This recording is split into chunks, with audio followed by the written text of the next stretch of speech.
quick overview of how this is hooked up. Yeah. Because a load of people have a Tascam. It's very versatile. You can do different ways. Yeah, and like did a lot of research. even the way you was describing using that sub out for the Pro, and someone else might not have a synth with an audio input, but they might have a sampler, say, which is a really good way of incorporating that when you want to sample off all your different sound sources. I guess you do the same thing.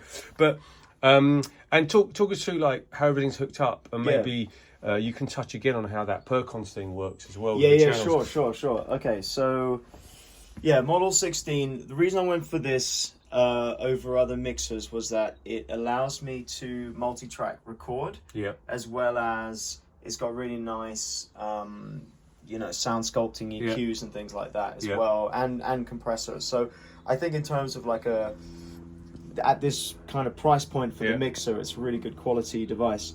When you said about multi-tracking, by the way, just to be clear, you're talking about USB output of this going straight into your DAW. That's right. Yeah. So that's going into Ableton, which I use.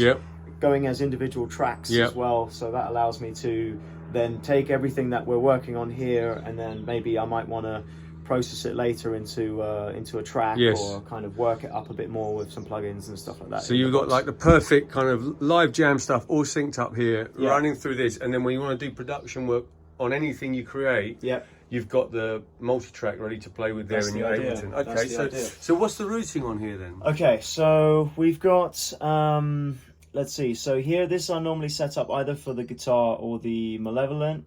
I've got left and right on the RC505 here, so that allows me to do pan and other things like that. And then these are here. These are all the Percons tracks. So as I mentioned before, you've got four individual lanes, and then you've got some. And then these are stereo channels here, and I've got the Pro 3 and the Gemini, which are both very sort of stereo-centric. And then I've got my send, basically anything that gets sent here that then comes back in stereo.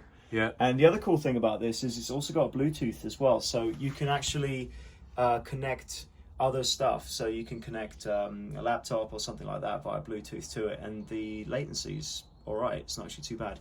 It also has here inputs as well. So this is a really versatile strip, this 1314.